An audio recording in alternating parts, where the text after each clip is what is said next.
এখন হাসিনা মুক্ত বাংলাদেশ, আল্লাহ যেন বাংলাদেশের সমস্ত আলেম উলামাকে সুস্থতা দান করে, বলুন আমিন। বাংলাদেশের মানুষের মধ্যে মিল মোহাব্বত প্রেম প্রীতি ভালোবাসা ভ্রাতৃত্ব দান করে। আমার ভাই, জেলের কুঠরিতে আমাদের দেশের অনেক মুসলমান কিংবা বাংলাদেশের অনেক ভাই, এরা বলছে হাসিনা দেশ ছাড়া হয়েছে, তিনি একজন ভালো নেত্রী ছিলেন। বর্তমানে পৃথিবীতে যতগুলো শাসক আছে এর মতো অত্যাচারী শাসক বর্তমানে কেউ নেই।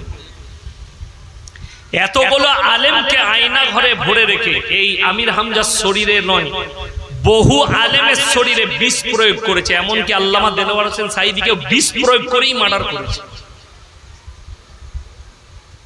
এ বড় কষ্টের বিষয়। শরীরে তো বিষ পাওয়া যাবে, কেন? খাবারের মধ্যে পয়জন দেওয়া হয়েছে, পয়জন যুক্ত খাবার, যে মানুষ যেন বুঝতে না পারে, আস্তে আস্তে আস্তে আস্তে পয়জনে যেন মারা। এইভাবে প্ল্যানিং। আয়না ঘরে যে কি অত্যাচার করেছে, কত মানুষ, কত মেয়ে তার স্বামীকে হারিয়েছে, ছেলেকে হারিয়েছে, সন্তানকে হারিয়েছে, কত বাচ্চা তার বাবাকে হারিয়েছে। কেন? তারা সবাই মারা গেছে আয়না ঘরে, তাদের খালি হাড়গোড় পড়ে আছে, আর কিছু নাই, এত অত্যাচার করেছে। তো আমি প্রথমেই বললাম, আল্লাহর কসম, ফিরাউনকে আল্লাহ ধ্বংস করেছেন, করেছেন না করেন? ফিরাউন চেয়েছিল মুসাকে মিটাবো, আল্লাহ ধ্বংস করেছে। নমরুদ চেয়েছিল ইব্রাহিমকে জ্বালাবো, একটা পশম জ্বালাতে পারে। হাসিনা চেয়েছিল আলেম মুক্ত দেশ করব, আল্লাহ তাকেই দেশ থেকে তাড়িয়েছে। এখন হাসিনা মুক্ত বাংলাদেশ, আল্লাহ যেন বাংলাদেশের সমস্ত আলেম উলামাকে সুস্থতা দান করে, বলুন আমিন। বাংলাদেশের মানুষের মধ্যে মিল মোহাব্বত প্রেম প্রীতি ভালোবাসা ভ্রাতৃত্ব দান করে। আমি নিজে দেখেছি ইউটিউবার ফেসবুকে শাহরুখ খানের মতো ব্যক্তি উমরা করে এসেছে, আবার নিজের ফিল্মের প্রমোটের জন্য মন্দিরে পুজো দিতে যাচ্ছে। এই লোকটা মুশরিক, আল্লাহর কসম মুশরিক। এই যদি ইস্তেগফার করে প্রকাশ্যে যে আমি তওবা তিল্লা করলাম, আল্লাহ ইস্তেগফার করলাম, এই কাজ থেকে ফিরে এলাম, কালমা পড়ে নিলাম, তবে এই লোকটার মাফি আছে। অনেক যুবকের গায়ে ব্যথা হয়, কিচ্ছু হয়নি, অনেকে দাঁড়িয়ে আছেন পেছনে, সামনে চেয়ার খালি আছে, ভাই পেরিয়ে চলে আসুন, সামনে চেয়ার খালি আছে, আপনারা পেরিয়ে আসুন, আলহামদুলিল্লাহ পেরিয়ে আসুন, এইদিকে চলে আসুন, সামনে চলে আসুন, চেয়ার খালি আছে ভাই, যারা আসবেন আসুন। আমার মুসলমান যুবক, কষ্টটা কোথায় জানেন? আজকে যদি বর্তমানে আপনি রাসূল সাল্লাল্লাহু আলাইহি সাল্লাম আখলাক মুসলমানের কাছে থাকতো, আল্লাহর কসম করে বলছি পৃথিবীর কোন ক্ষমতায় মুসলমানের একটা চুল বেঁকা করতে পারেনি, আর কিয়ামত পর্যন্ত পারবে না। আপনারা কি ভাবছেন? আল্লাহর কসম খেয়ে বলে যাচ্ছি, গোটা পৃথিবীর বেঈমান কাফের থেকে মুসলমান কেউ যদি সিজদা না করে, আমার আল্লাহর এতটুকু কোন রকমের যায় আসবে না। জোরে বলুন সুবহানাল্লাহ। আল্লাহ যে জায়গায় আছেন, ছিলেন, আর কিয়ামত পর্যন্ত থাকবেন। শুনেলেন কোরআনে আছে, হে আমার নবী বলে দাও পৃথিবীর মানুষ, হে বেঈমান কাফেররা, তোমরা সিজদা করো আর না করো, তোমাদের ছায়াগুলো আমাকে 24 ঘন্টা সিজদা করে। জোরে বলুন সুবহানাল্লাহ। তোমার ছায়াকে দাঁড় করিয়ে দেখাও। বিল ক্লিনটন থেকে শুরু করে আমেরিকার প্রেসিডেন্ট, রাশিয়ার প্রেসিডেন্ট, পৃথিবীর নেতারা, কান খুলে শুনে নাও, আল্লাহর কসম তুমি দাঁড়িয়ে থাকবে, তোমার ছায়া আমার আল্লাহর কাছে সিজদায় শুয়ে থাকবে। আমার ভাই, ওই জন্য আপনার কাছে ভয় খাবার রাস্তা নেই। মুসলমান আপনি কাকে ভাবছেন? যারা মুসলমান, মুসলমানের আইকন। আজকে কিছু শিক্ষিত মুসলমান বলে এই মৌলবীদের কাছে, এই মুসলমানের কাছে, ভারতের মুসলমানের কাছে, এদের কাছে নামাজ আছে, রোজা আছে, টুপি আছে, দাড়ি আছে, তাসবিহ আছে, তেলাওয়াত আছে, কোরআন আছে, হাদিস আছে, কিন্তু এদের কাছে টেকনোলজি নাই। এদের কাছে কোন রকমের কোন বৈজ্ঞানিক পদ্ধতি নেই, এদের কাছে নাসা নাই, এদের কাছে প্রযুক্তি নেই। আমার ভাই, যাদের কাছে প্রযুক্তি আছে তারা শুনলেন। আমি দেখলাম আজকে বড় কষ্ট লাগে, ফেসবুকে, মোবাইলে, ইউটিউবে দেখতে পাচ্ছি একের পর এক এই ভারতে ইসলামের বিরুদ্ধে চক্রান্ত চলছে, পৃথিবী ইসলামের বিরুদ্ধে চক্রান্ত চলছে। মুসলমান নীরবে ঘুমিয়ে আছে, চোখ বন্ধ করে আছে। কেন? আল্লামা ইকবাল লিখেছেন, ইস ঘর কো আগ লাগি ঘর কি চিরাগ সে। মুসলমান তোমরা নিজেদের ঘরে নিজেরা আগুন ধরিয়েছো। আমার আগে বক্তা বলছিলেন, আমি শুনছিলাম বাড়িতে, কে দেওবন্দি, কে ফুরফুরা, কে কুন্দল জানি না, আমরা মুসলমান।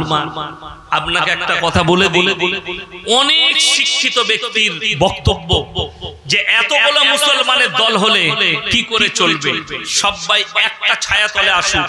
আমি চ্যালেঞ্জ করলাম পৃথিবীর মৌলবি মুহাদ্দিস দিকে, এটা আমার চ্যালেঞ্জ, কিয়ামতের সকাল পর্যন্ত রাসূলের হাদিস মিথ্যা হয়ে যাবে। আল্লাহর হাবিব বলেছেন কিয়ামতের পূর্বে আমার উম্মত ৭৩টা দলে বিভক্ত হবে, এটা না হওয়া পর্যন্ত কিয়ামত হবে না। তাই কোন পৃথিবীর মৌলবি কোন শক্তির পক্ষে সম্ভব নয়, সব একটা ছায়া তলে নিয়ে আসে। আপনারা মনে মনে ভাববেন যে এখন মনে হয় ইসলামের বিরুদ্ধে এত চক্র হচ্ছে। না, নবী করিম সাল্লাল্লাহু আলাইহি ওয়াসাল্লামের জামানা থেকে চলছে। আল্লাহর হাবিব সাল্লাল্লাহু আলাইহি সাল্লাম কাবা ঘরের ভেতরে কোরআন পড়ছেন। কোথায় বললাম? কাবা ঘর। কোরআন পড়ছেন, তেলাওয়াত করছেন। কিছু বেঈমান কাফের এসেছে, কিছু মানুষ এসেছে, নবীজির কোরআন তেলাওয়াত শুনছেন। বাইরেতে বেঈমান কাফেরের একটা তাবলীগ চলছে। তাবলীগটা কি ছিল? আল্লাহ স্বয়ং নবীজির কাছে আয়াত পাঠালেন, وقال الذين كفروا لا تسمعوا لهذا القرآن والغوا فيه لعلكم تغلبون। হে আমার নবী, বেঈমান কাফেররা কাবার চারিদিকে তাবলীগ করছে। জানো কি বলছে তারা? নবী যে কোরআন আবৃত্তি করে সে কোরআন তোমরা শ্রবণ করো না, হাততালি মারো আর কানেতে আঙ্গুল দাও। আল্লাহর কসম, পৃথিবীর বেঈমান কাফের ইসলামকে রুখতে পারেনি। আজকে পৃথিবীতে ২৫০ কোটি মুসলমান, জোরে বলুন নারায়ে তাকবীর। বেঈমান কাফের আপনাকে বলছে রুখে দাও।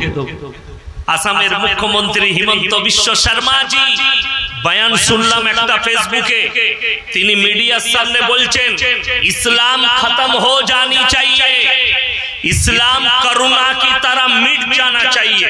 मैं चाहता हूं मेरे दोस्त, मेरे भाई, आप तो एक चीफ मिनिस्टर हैं, आपको सोच समझ कर ये बात बोलनी चाहिए।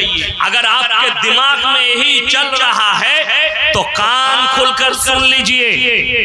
पूरे दुनिया की ताकत अगर एक तरफ खड़ा हो जावे तो अल्लाह की कसम कुरान के एक जेर जबर को मिटाना दुनिया की बस के बात नहीं। जोरे बोलो सुभान अल्लाह। ये मेरे अल्लाह का वादा है और अल्लाह ने जो वादा किया ये वादा खिलाफ नहीं होगी। क्यों? আমার আল্লাহ কোরআনে বললেন ওয়ালান তাজিদা লিসুন্নাতিল্লাহি তাবদীলা। কিয়ামত পর্যন্ত আমার বিধানে একটা জের জবরকে মিটাবার ক্ষমতা পৃথিবীর কোনো শক্তির নাই। জোরে বলুন সুবহানাল্লাহ।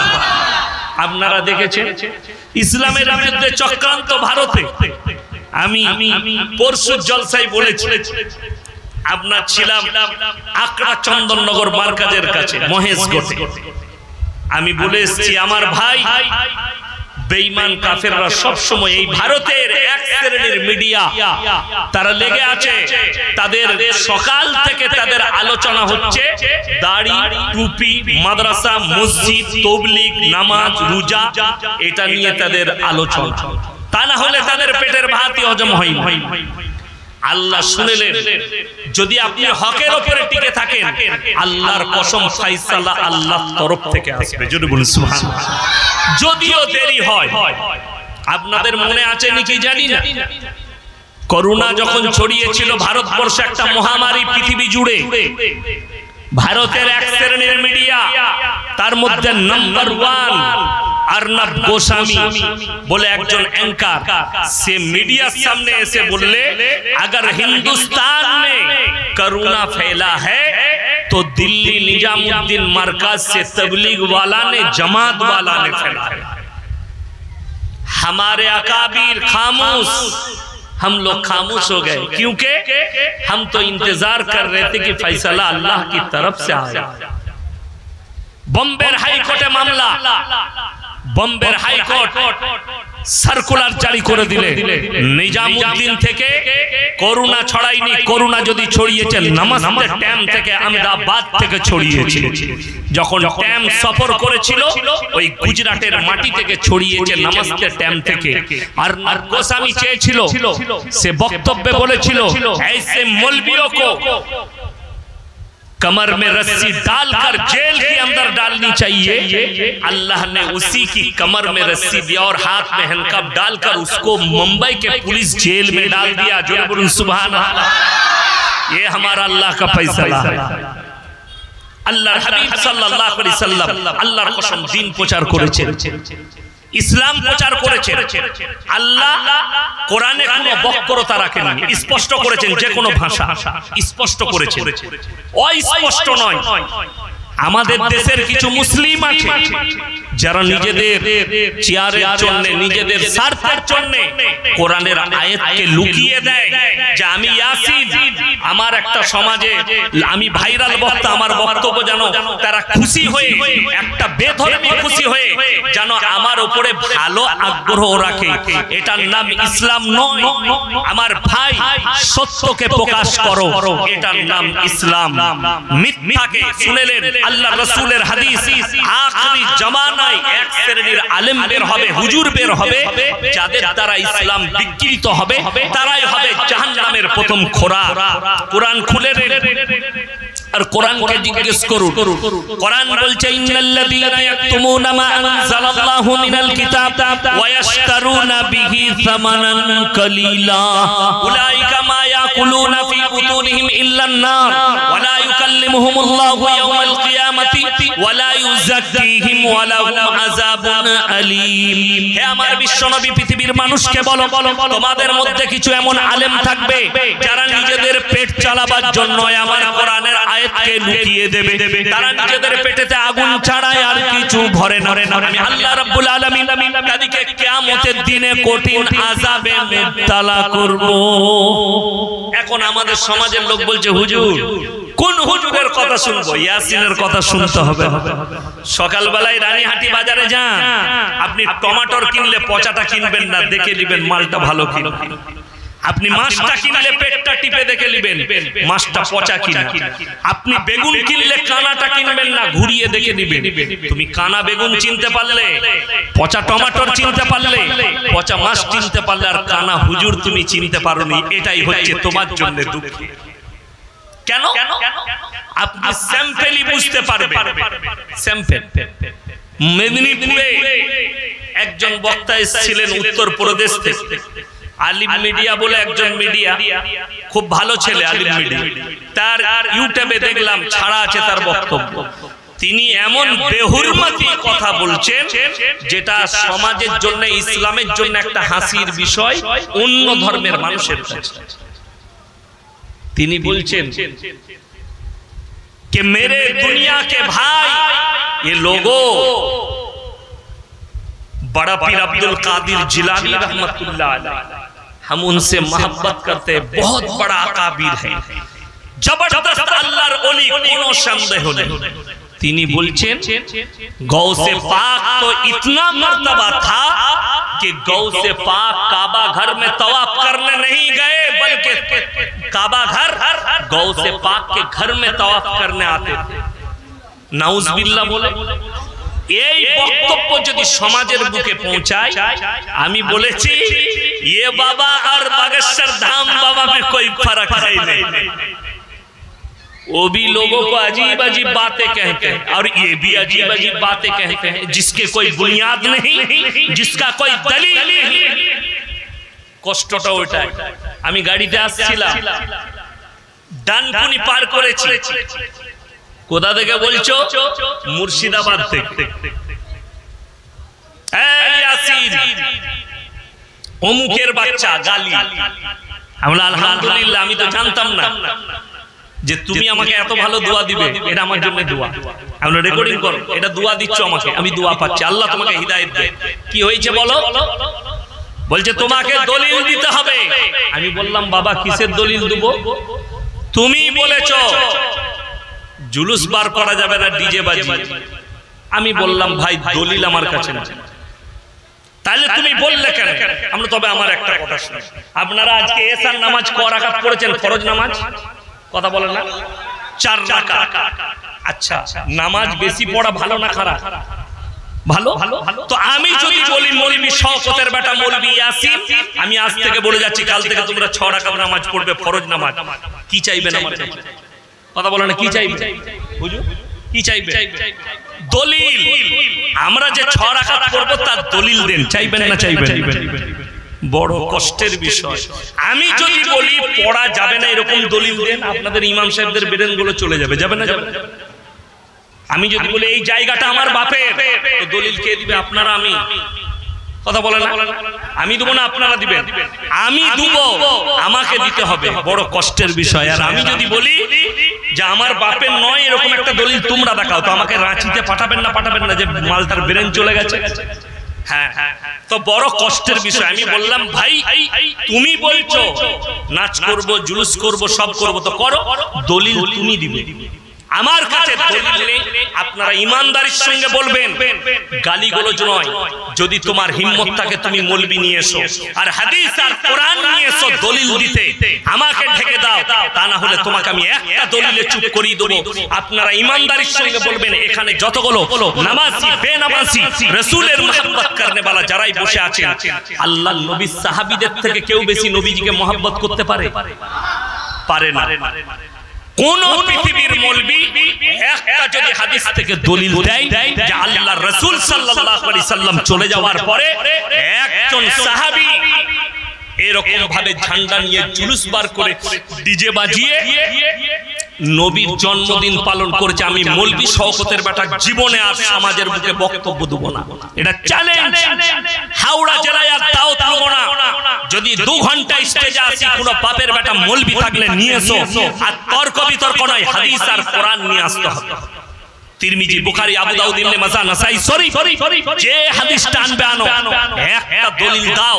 এই সাহাবী জুলুস বার করে, তিনি মক্কায় মদিনায় জুলুস বার করে তিনি নবীর জন্মদিন পালন করেছে। আরে শোনো হাদিস কি আছে? আল্লাহ রাসূল সাল্লাল্লাহু আলাইহি সাল্লাম সোমবার এই দিনে তিনি রোজা রাখলেন। সাহাবীরা বললেন ইয়া রাসূলুল্লাহ আপনি রোজা রাখলেন। আল্লাহর হাবিব বললেন আল্লাহ দয়া করে মেহেরবানি করে এই দিনে আমাকে দুনিয়ার বুকে পাঠিয়েছেন, আমি আল্লাহর শুকরিয়া স্বরূপ রোজা রাখলাম। জোরে বলুন সুবহানাল্লাহ। আমার বড় কষ্ট লাগে ইউটিউব আর ফেসবুক খুলে, আর ইউটিউব খুলে দেখলেন আমি যদি মিথ্যা বলে থাকি, দুটো দলিল দেব ইউটিউবে আর ফেসবুকে পেয়ে যাবেন।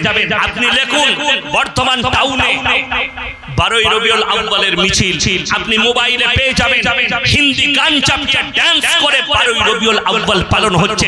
এটা যদি ইসলাম হয় তাহলে আমি আল্লাহর কসম করে বলছি তোমার উপরে পৃথিবীর জাতি, প্রত্যেকটা জাতি ঘৃণা করে। তুমি কোরআন বিরোধী, তুমি শয়তানের সাথী ছাড়া আর কিছু হতে পারো না। আরে শুনলেন হাওড়ার বাগনানে ইউটিউব আর ফেসবুক খুলেন, 2 বছর আগে সেখানে ফুরফুরার একজন পীরজাদা ছিলেন, তিনিও নিন্দা করেছেন যে যদি জানতাম তোমরা এইভাবে ডিজে বাজিয়ে ডান্স করবে আমি এই প্রোগ্রামে আসতাম না। তিনার নামটাও করে যাচ্ছি, তিনি হচ্ছেন সাইম সিদ্দিকী সাহেব। আমি ফেসবুকে দেখেছি, ইউটিউবে দেখেছি, তিনি তোমাদেরকে ঘৃণা করেছেন। কেন? সে জানে এটা শরীয়ত বিরোধী কাজ। আমাকে ফোনে গালি দিয়ে লাভ হবে না। তুমি আমাকে মার্ডার করতে চাও? আল্লাহর কসম করে বলছি আমাদের আকাবিররা জেলের ভেতরে আন্ডার পরে দিন কাটিয়েছে, তোমার জানা নাই? শাইখুল হিন্দ রাহমাতুল্লাহ আলাইকে ইংরেজের বাচ্চারা হাত পা টেনে দিয়ে কোমরে আগুন জ্বালিয়েছিল। যখন তিনি ইন্তেকাল করেন তখন বাংলার মাটিতে মাদানী সাহেব খবর এলো তিনি চলে গেলেন। যারা গোসল দিয়েছিল তারা কাঁদতে লাগলো, হযরত আমরা যেটা দেখলাম খাবার নয়। কেন? বলে শাইখুল হিন্দ রাহমাতুল্লাহ আলাইহির কোমরে মাংস ছিল না, শুধু চামড়াগুলো গুটিয়ে হাড়ে লেগেছিল। বলে জানো কেন? ইংরেজের বাচ্চারা হাত পা টেনে দিয়েছিল আর কোমরের তলায় আগুন জ্বালিয়ে বলেছিল তুমি ইংরেজদের পক্ষে ফতোয়া দাও মুসলমানদের কাছে। তিনি বলেছিলেন আমি হচ্ছি হযরতে বেলালের উত্তরসূরি, সাহাবীদের উত্তরসূরি, তোমরা যদি আমাকে গোটায় আগুন দিয়ে পুড়িয়ে দাও আল্লাহর কসম তোমাদের বিরুদ্ধেই আমার ফতোয়া বেরোবে। জোরে বলুন সুবহানাল্লাহ। আমরা হচ্ছি তাদের উত্তরসূরি। তুমি কাকে মারার হুমকি দিচ্ছ, কাকে কাকে করার হুমকি দিচ্ছ, মার্ডার করা, ইনশাআল্লাহ রেডি আছি, শহীদের মর্তবা পাবো। দিনের খাতিরে যদি মৃত্যু চলে আসে দুঃখ নাই, খালি দুঃখ একটাই থাকবে, আল্লাহ শুনে নাও হযরতে উমরে ফারুক রাদিয়াল্লাহু তাআলা আনহুকে ফজরের নামাজে ভুজালি মারা হয়েছিল, সেই বেঈমান আর বেরিয়ে পালাতে পারেনি।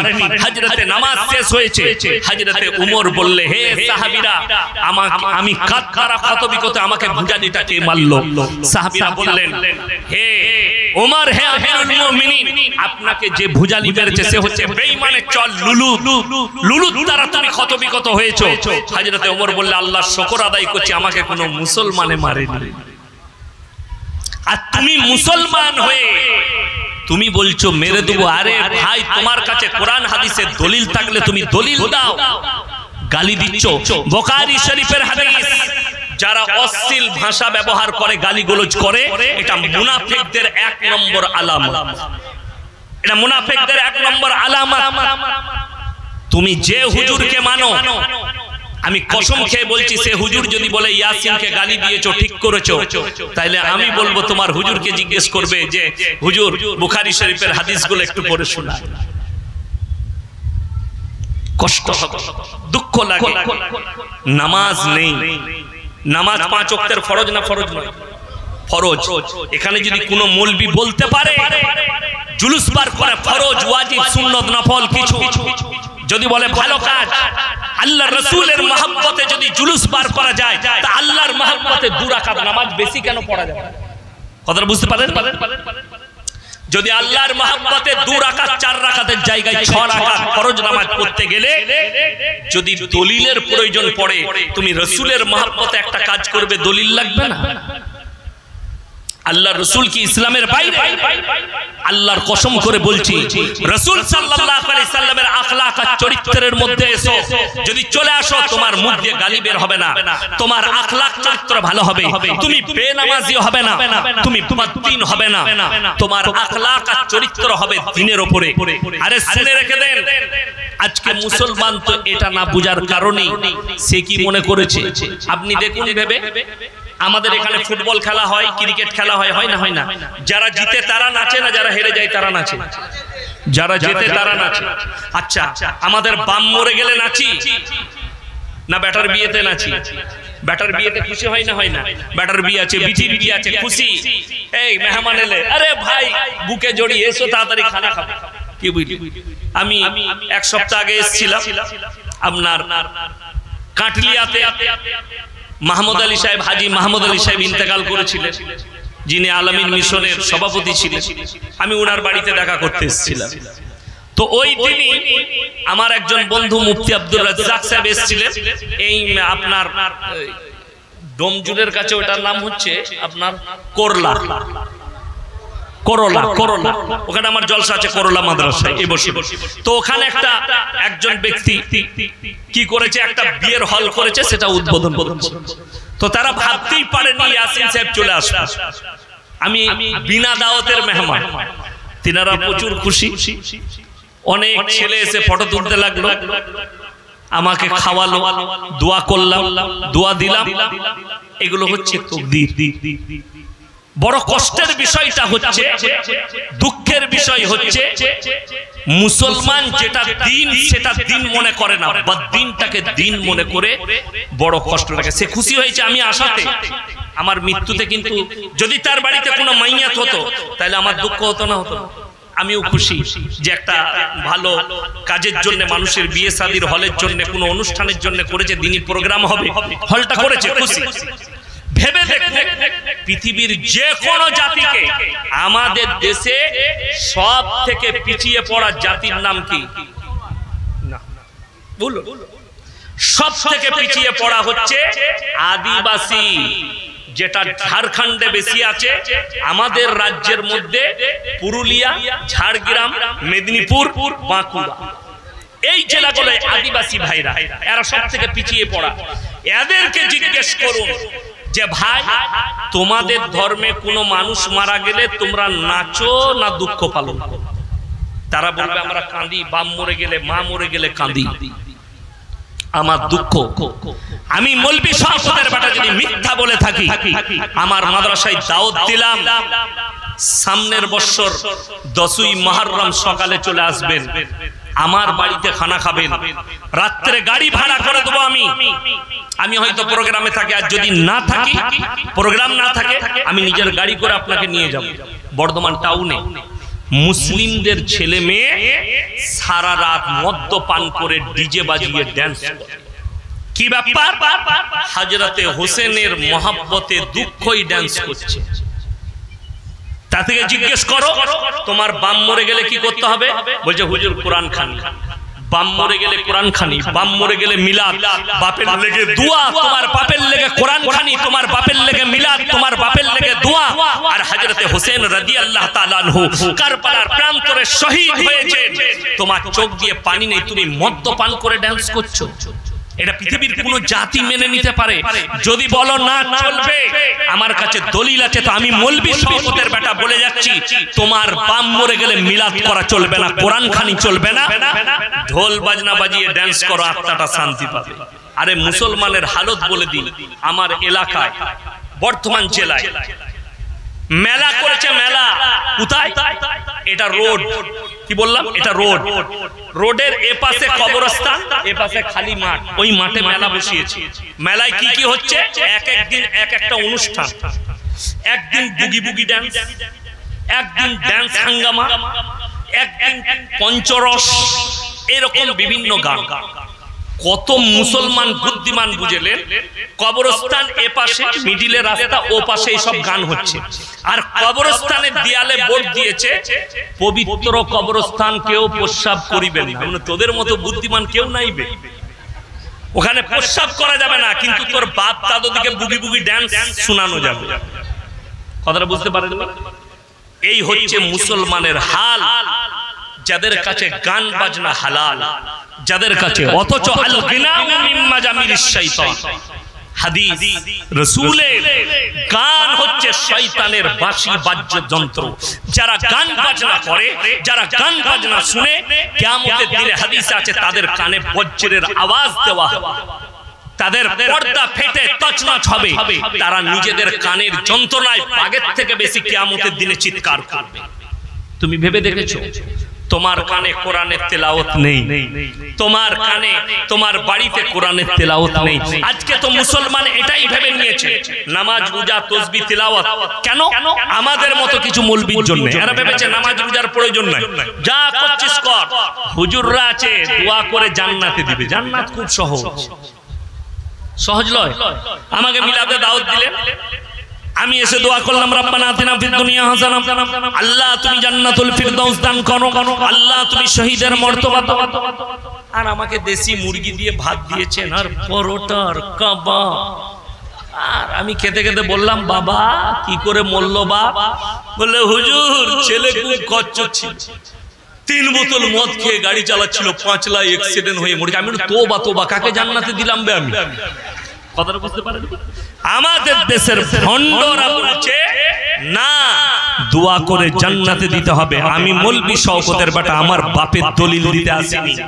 কোরআন খুলেন আর হাদিস খুলেন, পৃথিবীর শ্রেষ্ঠ ব্যক্তি হযরত মুহাম্মদ মুস্তাফা সকলে বলুন সাল্লাল্লাহু আলাইহি ওয়াসাল্লাম, নবীজির থেকে দামি লোক কিয়ামতের সকাল পর্যন্ত আর পৃথিবীতে কেউ আসবে না। তিনি হচ্ছেন শ্রেষ্ঠ পয়গম্বর এবং ইমামুল আম্বিয়া।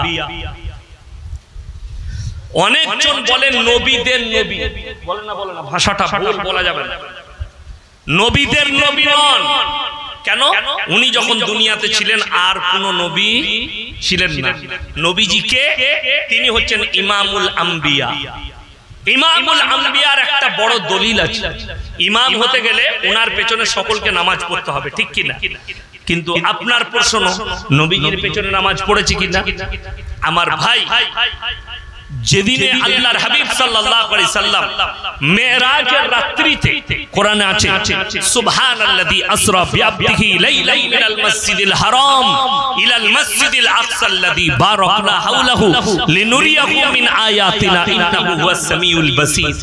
পৃথিবীর অনেক, আমাদের দেশের অনেক মুসলিম বুদ্ধিজীবীরা বলছে আমাদের মতো মলবির লেগে এরা কেন ফিলিস্তিনের লেগে মাথা ফাটাচ্ছে, এরা কেন গাজার লেগে মাথা ফাটাচ্ছে। আমাদের দেশের মিডিয়ারা বলছে ये मौलवी लोग उसका रहे हैं फिलिस्तीन के साथ, तुम हिंदुस्तानी हो, तुम्हारे क्या दर्द है सर में फिलिस्तीन वालों के लिए, गाजा वालों के लिए। अरे भाई, हमार मुसलमान भाई, কিয়ামতের ময়দান হবে ওই ফিলিস্তিনের ময়দানটায়। ওই জায়গায় আল্লাহ সকলকে হাজির করবেন। প্রথম কাবা হচ্ছে ওইটাই। আর আপনারা যেটা দেখতে পাচ্ছেন গোল্ডেন কালারের গম্বুজ আছে না নাই, সোনার, ওইটা কিন্তু বাইতুল মুকদ্দাস, ওই মসজিদটা নয়। ওই জায়গাটা হচ্ছে টেম্পল। কিসের টেম্পল? যে জায়গার উপরে আল্লাহর হাবিব সাল্লাল্লাহু আলাইহি সাল্লাম পা রেখে বুরাকের উপরে চেপেছিলেন, বলুন সুবহানাল্লাহ। আর যেটা কালো গম্বুজ, কালো মসজিদ, হযরত সুলাইমান আলাইহিস সালাতু ওয়াস সালাম জিন জাতির দ্বারা তৈরি করেছিলেন। ওটা হচ্ছে কালোটা, ওটা ইহুদিরা আর আমেরিকা লুকাতে চাইছে। আর পৃথিবীর বুকে ওই গোল্ডেন কালারের গম্বুজটা, টেম্পলটা প্রচার করতে চাইছে। তার মানে এটা বলবে মসজিদ হিসাবে নিয়ে নাও, ওটা কেড়ে নেবে। মুসলমান সচেতন নয়, আপনি ঘুমিয়ে আছেন। আপনারা জানেন ইসরায়েল তার দেশে আমন্ত্রণ জানানোর জন্য দাজ্জালের গেট তৈরি হয়ে গেছে। দাজ্জালের জন্য গেট তৈরি করেছে। গত বিশ্বকাপ, ফুটবল বিশ্বকাপে যতগুলো ইহুদি, নাসারা আর খ্রিস্টানদের প্লেয়ার ছিল, তারা সব দাজ্জালের প্রমোট করেছে। আপনারা দেখলেন বার করে, মেসির হাতে টাট্টু ছিল দাজ্জালের এক চোখ কানা, নেইমারের হাতে টাট্টু ছিল এক চোখ কানা। যতগুলো বেঈমান কাফেরদের প্লেয়ার ছিল সবাই প্রমোট করেছে দাজ্জালের। এটা তাদের একটা বহুত বড় আকীদা যে দাজ্জাল আসবে আর ইসলামকে শেষ করবে। আর আল্লাহর কসম, ওই ইহুদি নাসারারাও শুনে নাও, দাজ্জালকে মারার জন্য ঈসা মসিহকে আল্লাহ পাঠাবেন। আর খোরাসান থেকে এমন একটা দল বের হবে, আপনারা শুনেছেন। এরপরে লেবাননের সঙ্গে যুদ্ধ শুরু হয়েছে, লেবানন জড়িয়েছে। পরের মাসে ইরান জড়াবে, ইরাক জড়াবে, জর্ডান জড়াবে। পৃথিবীর শ্রেষ্ঠ মুফতি, মুফতি তাকি উসমানী, যিনি মুফতি শফি সাহেব রহমতুল্লাহ